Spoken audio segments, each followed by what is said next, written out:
Oh.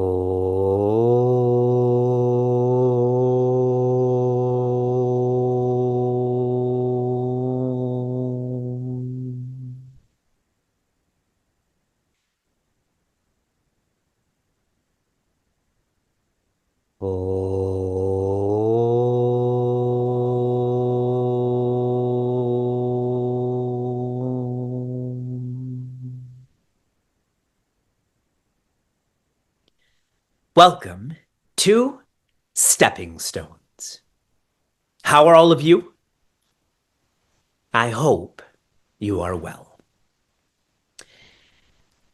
Every one of us is fighting our own fight. And what that means is every one of us has our own problems, has our own challenges. So today, when you're on the school bus and the school bus driver maybe didn't smile at you or looked at you in a different way, he or she is going through their own fight. When you are interacting with your principal, he or she is going through their own problem, and on and on and on.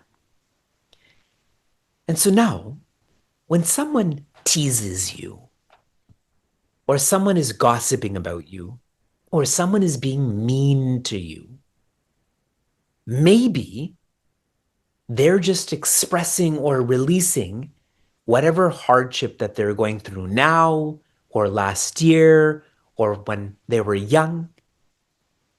This helps me so much when people are not kind to me, or when I see a lack of kindness in the world, that everyone is going through their own struggle.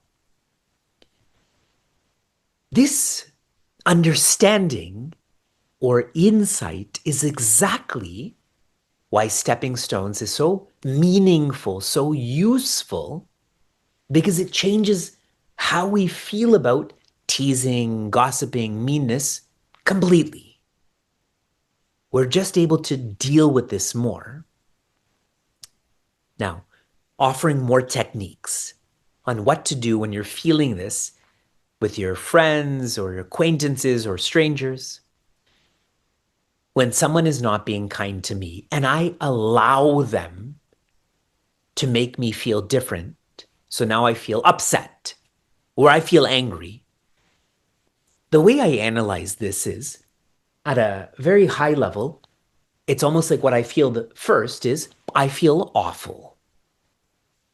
So if you make fun of me right now because of the way I speak or the way I look, I feel awful.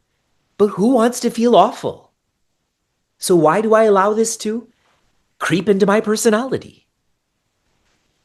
But then more hidden than this is like my second flow of thought is what I'm feeling is wasteful.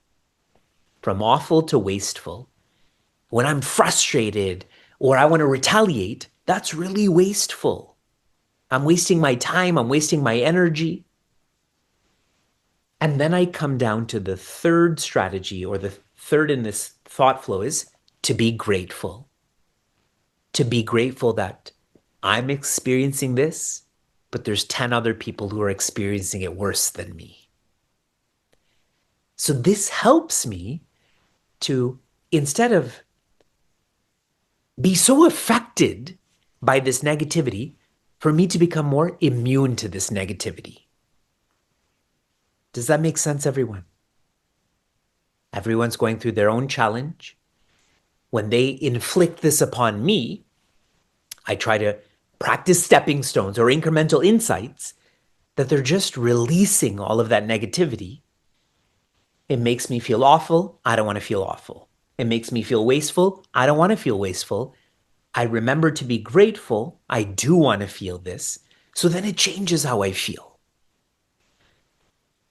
Now, making this even more tactile, which means practicable. When someone is teasing you, when someone is gossiping about you, when someone is being mean to you, for those who are the strongest, what are they able to do? Ignore that. Just ignore it.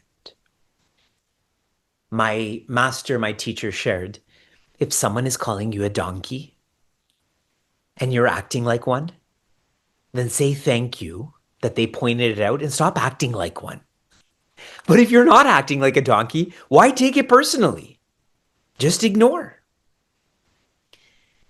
If I can't be that strong, then suppose I'm of medium strength, then that negativity I can just absorb. I can just absorb it. That you said this to me, I'm absorbing it, which means I'm going to let it affect me less. It did affect me somewhat, but less. I'm not going to react to this. But if I can't ignore and I can't absorb, then I should communicate that what you said to me or what you did to me did hurt me. I should communicate that. Maybe you don't know that it affected me in this way. And if that person is not ready to change or listen, then to communicate that to a teacher, to a parent. Some things shouldn't be done. Some things shouldn't be said. So if you have to escalate that, then to do so. Now, today's Thoughtful Thursday. And again, I didn't see any questions on Padlet. And so I'm tuning into a new group of students in Stepping Stones. And they look much older than you, but in terms of intelligence, they're exactly the same. So this question is coming from Archana from Mississauga. Sometimes my parents insist I do things their way because they have more experience than me. But I feel I am different from them, so I should do things my way. What should I do? That is a fine question, and this question relates to any age. You can be 40 and still have this question. You can be 60 and still have this question. So here's the way I would approach this.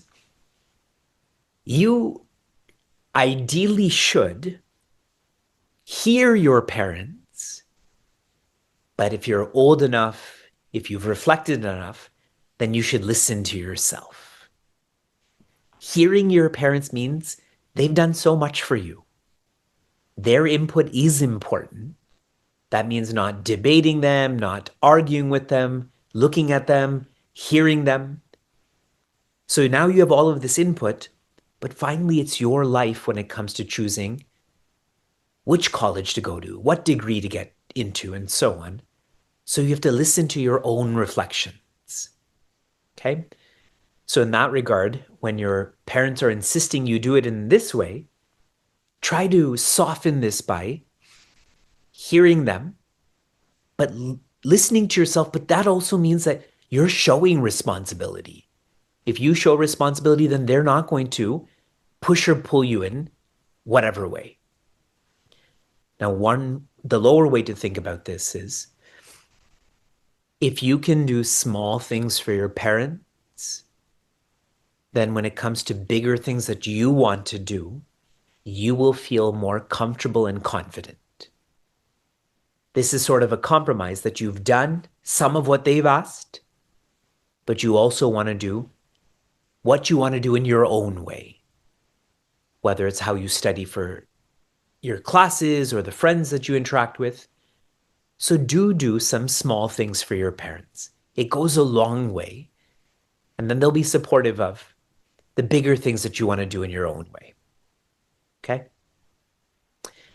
Keep asking questions. I'm going to check in with Padlet. So when we are in Thinking Tuesday, I'm sure there'll be so many questions. Shanti, Shanti, Shanti. Be happiness.